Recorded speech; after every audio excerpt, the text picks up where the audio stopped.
The spoon fell from Chioma's hand and clattered against the porcelain plate.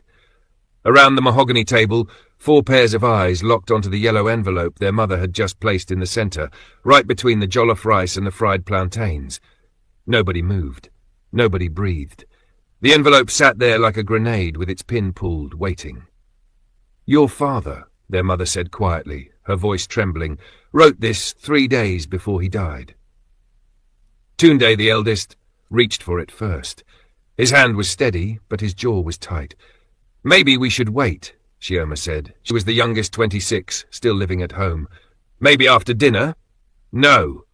Tunde's voice cut through the room like a machete through sugarcane. "We've waited long enough." That was the moment, right there.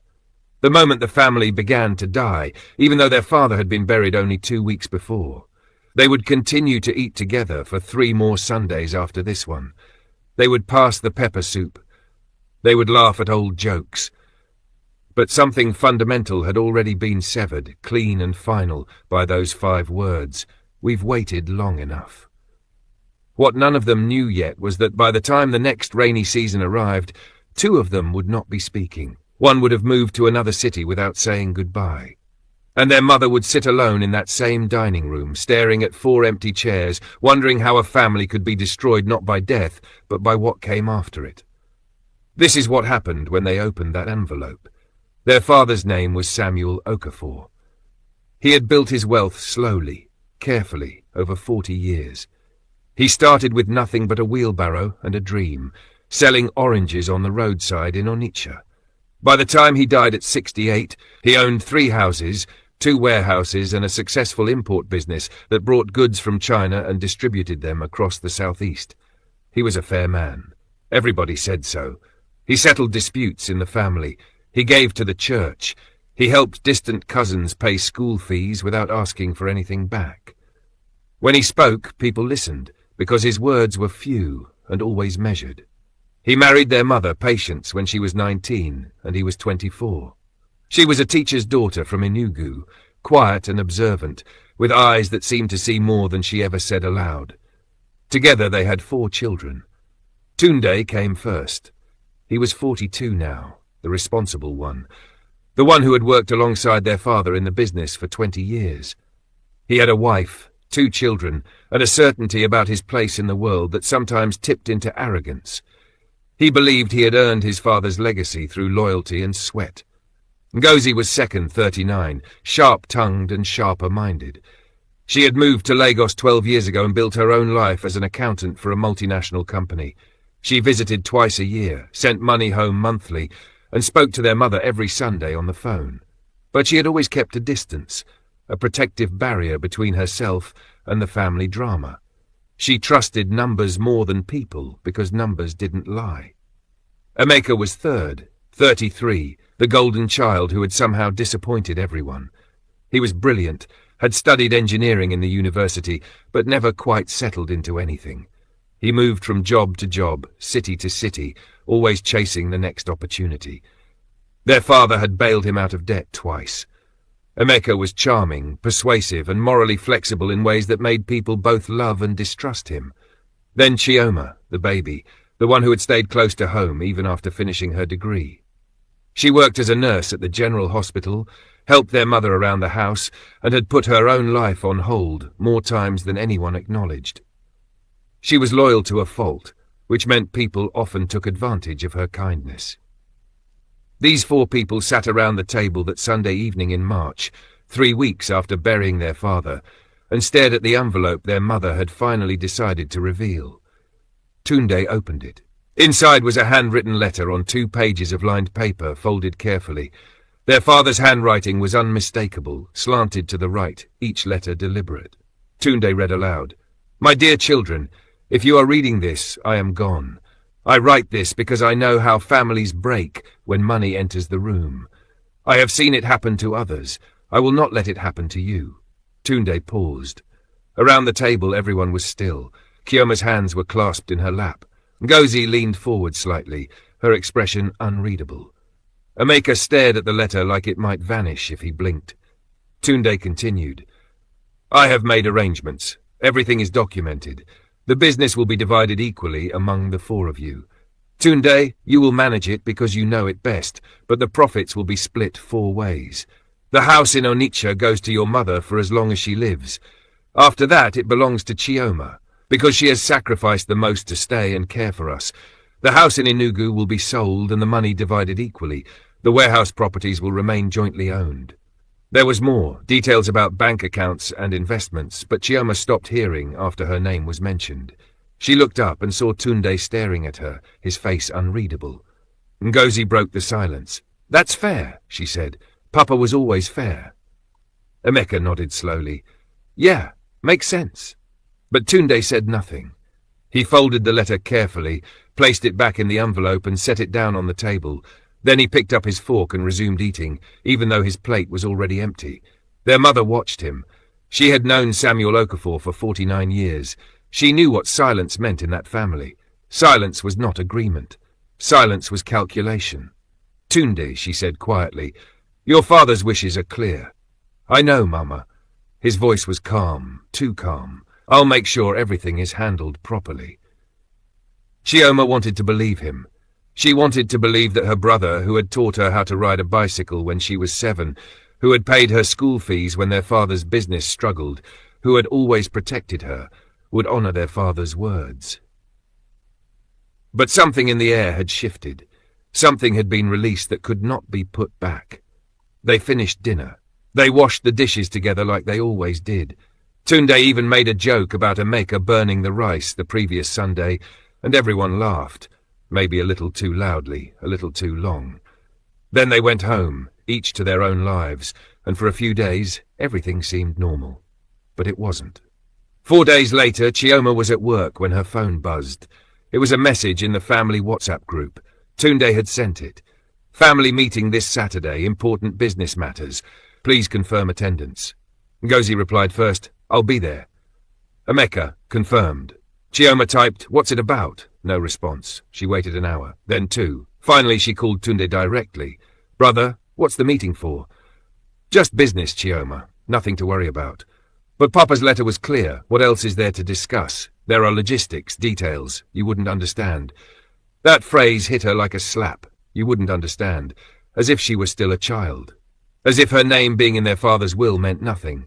"I'm coming," she said. "Of course. I'll see you Saturday." He hung up. Chioma sat in the hospital break room staring at her phone. Around her, nurses chatted and laughed, but their voices felt distant, underwater. A cold weight had settled in her stomach, the kind that comes not from certainty but from terrible suspicion. Saturday arrived. The meeting was set for 10 in the morning at the family house in Onitsha. Chioma woke early, dressed carefully, and arrived 15 minutes ahead of time. Her mother was already in the living room, sitting on the sofa with her hands folded in her lap, that same watchful expression on her face. "Mama, do you know what this is about?" Chioma asked. Patience shook her head slowly. "Your brother has been making phone calls, private ones. He goes outside to talk. That is never a good sign." Ngozi arrived next, looking efficient in a blue dress and heels, her Lagos polish on full display. She hugged Chioma, kissed their mother on the cheek, and sat down with her phone in her hand, already checking emails. Emeka came last, casual in jeans and a polo shirt, smelling faintly of cigarettes. He nodded at everyone and took the chair by the window. Then Tunde arrived, but he wasn't alone. He brought a lawyer. The man was thin, middle-aged, with a briefcase and an expression that suggested he had done this many times before. Tunde introduced him as Barrister Okonkwo, a family lawyer who had handled some of their father's business contracts. "Why is he here?" Chioma asked immediately. "Because we need legal clarity," Tunde said smoothly. He sat down at the head of the table, the same seat their father used to occupy. "Papa's letter was clear, but it's not a formal will. We need to make sure everything is legally sound." Ngozi frowned. "Papa had a will. He registered it. I saw the documents." "That was an old version," Tunde said. "Things changed. The letter is more recent, but we need to interpret it correctly." The lawyer opened his briefcase and pulled out a stack of papers. "I've reviewed the estate. Mr. Okafor's wishes are clear in most areas, but there are ambiguities. For example, the business ownership structure, the properties. These require formal documentation to avoid future disputes." Chioma's hands tightened in her lap. "What ambiguities?" Papa wrote everything down. The lawyer smiled, the kind of smile that doesn't reach the eyes. Written intent and legal execution are different things, my dear. For instance, the house allocated to you, it cannot be transferred while your mother is alive without her consent. That creates complications if you wish to sell or modify it. Similarly, the business shares must be formalized in company documents. Without that, any of you could challenge the arrangement in court. But none of us would do that, Chioma said. Her voice sounded small, even to her own ears. Nobody responded. The silence stretched. Finally, Ngozi spoke. What are you proposing, barrister? A restructuring, clean, legal, fair to everyone. Tunde would retain controlling interest in the business since he manages it, but each of you would receive equivalent value in other assets. The properties would be divided more equitably. Everyone gets their share, no disputes, no ambiguity. Controlling interest, Emeka repeated slowly. Meaning what percentage? 51%. Tunde said, the three of you split the remaining 49. You still profit from the business, but someone has to make decisions. That's me. I've been doing it for 20 years. Chioma felt the room tilt. That's not what Papa wanted. He said equal, 4 ways. Equal value, Tunde corrected. Not equal shares, there's a difference. This is wrong. Chioma stood up, her chair scraping loudly against the tile floor. Mama, tell them. Tell them what Papa wanted. All eyes turned to Patience. She sat very still, her face carved from stone, aged by grief and something harder. She looked at Tunde for a long moment. Your father wanted peace, she said quietly. He wanted you to remain a family. And we will, Tunde said. This protects that. Legal clarity prevents fights. Or creates them, Ngozi said. She was watching Tunde the way a hawk watches a snake. Who drafted these new documents? I did, the lawyer said, at Tunde's request, purely to formalize what your father intended. Purely, Ngozi repeated. The word hung in the air like smoke. Emeka leaned back in his chair, his expression unreadable. What do I get in this restructuring? The lawyer slid a paper across the table. The Enugu house once sold, the full proceeds go to you, plus a 20,000 naira monthly dividend from the business. No management responsibilities.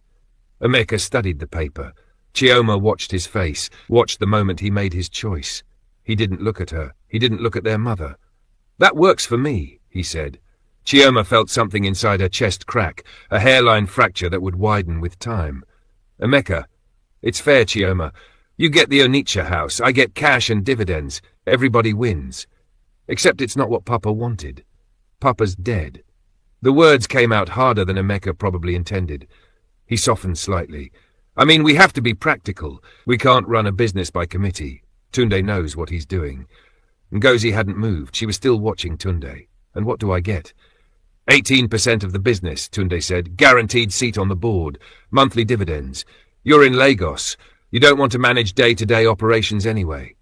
And Chioma? The Onitsha house, as Papa wanted. Plus 12% of the business. Dividends. Security. 12, Chioma said. The number felt like an insult. Tunde gets 51. You get 18. Emeka gets cash. I get 12% of what Papa built. You get the house, Tunde said. His patience was thinning. Do you know what that property is worth? You're not losing here, Chioma. I'm losing what Papa intended. We all are. Tunde stood. He was a tall man, broad-shouldered, and when he stood he filled the space. Papa intended for this family to survive, for the business to continue. I am making that happen. If you can't see that, if you want to fight me on this, then go ahead. Hire your own lawyer. We'll see each other in court. And in 5 years, after the legal fees, after the business collapses because nobody is running it, after this family is destroyed, you can tell me if you made the right choice. The threat was clear, wrapped in reason, delivered with calm authority, but a threat nonetheless. Chioma looked at her mother. Patience's eyes were wet, but no tears fell. She looked old in that moment, older than Chioma had ever seen her. Mama, Chioma whispered, say something. Patience closed her eyes. I am tired, she said. I am so very tired. That was her answer, not a defense, not a condemnation, just exhaustion. The meeting ended 20 minutes later. Papers were signed. Ngozi signed hers with a tight, angry scrawl. Emeka signed cheerfully, already mentally spending his money. Chioma refused to sign. I need time, she said. You have 1 week, the lawyer said. After that, we proceed without your consent. The estate must be settled." They left. Tunde and the lawyer walked out together, talking in low voices. Emeka followed, already on his phone. Ngozi paused at the door, looked back at Chioma, and for a moment something like sympathy crossed her face. "He backed us into a corner," Ngozi said quietly. "If you fight this, it gets worse, for everyone. So you're just going to let him?" "I'm going to survive," Ngozi said. "You should too." Then she was gone. Chioma sat alone with her mother in the living room. Outside, rain had started, heavy drops drumming against the zinc roof. The sound filled the silence between them. "He planned this," Chioma said. "Tunde planned this before Papa was even cold in the ground. Patience didn't deny it. Your brother has always known what he wants." "And what about what Papa wanted?" "Your Papa is gone, my daughter. The living make the choices now." Chioma felt tears burn her eyes, but she refused to let them fall. "I won't sign." "Then what will you do?" It was a genuine question, not rhetorical. Her mother wanted to know because she herself didn't have an answer. "I don't know," Chioma admitted, "but I can't just let this happen." Patience reached out and took her daughter's hand. Her grip was strong despite her age, despite her grief. "Then you must be ready for what comes next, because your brother will not back down. And when families go to war, nobody wins. We only lose different amounts." The rain grew heavier, thunder rolled in the distance, and Chioma understood then that the storm had only just begun.